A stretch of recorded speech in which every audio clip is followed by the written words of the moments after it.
এই ঝান্ডা কাঁধে সংগ্রাম, এই শেখ পতাকায় সংগ্রাম, এই রাজ্য জুড়ে সংগ্রাম, এই সংগ্রাম চলছে।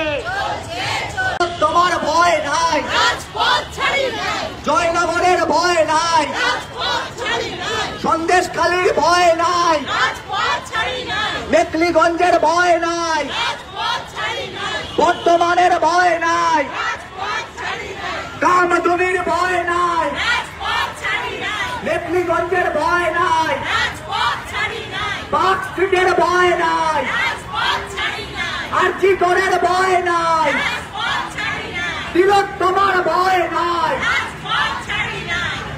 ইনকলাব জিন্দাবাদ, এতে ভাই জিন্দাবাদ।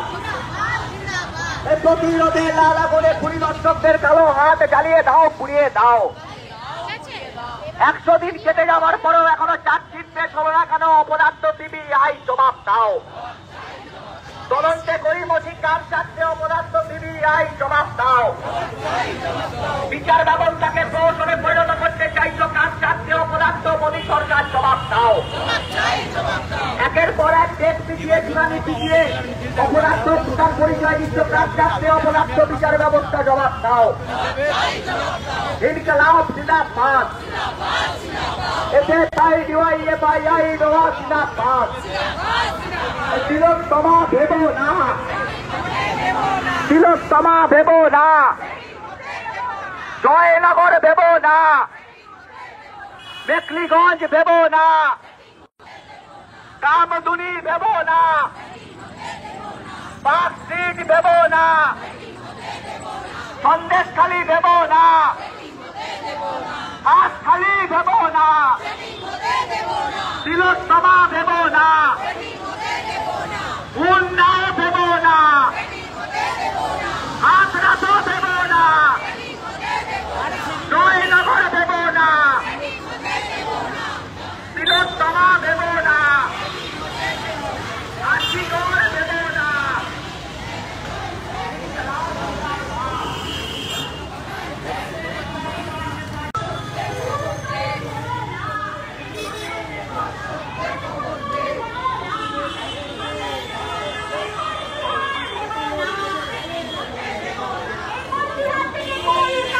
মহিলাদের নিরাপত্তার সাথে আমাদের এই সংগ্রাম,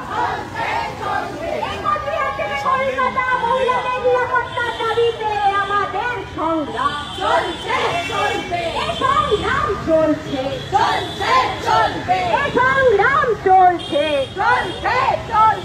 তাই তো বলি ইনকলাব, ইনকলাব, ইনকলাব, ইনকলাব জিন্দাবাদ। এই 90 দিন পেরিয়ে গেল, চার্জশিট জমা পড়লো না কেন? অপরাধ সিবিআই জবাব দাও। এই 4 মাস হয়ে গেল, খুনি দর্শকদের ধরা হলো না কেন? অপরাধ সিবিআই জবাব দাও। এই 4 মাস পেরিয়ে গেল, খুনি দর্শকদের ধরা হলো না কেন? দিদি মোদির পোষা সিবিআই জবাব দাও। এই 4 মাস পেরিয়ে গেল, খুনি দর্শকদের আড়াল করা হচ্ছে কার স্বার্থে? দিদি মোদির জবাব দাও। এই সন্দীপ ঘোষকে জামিনে মুক্তি দেওয়া হলো কেন? তার স্বার্থে সিবিআই জবাব দাও। এই থ্রেড কালচারকে সাপোর্ট করা হচ্ছে কেন? কার স্বার্থে? দিদি মোদি জবাব দাও।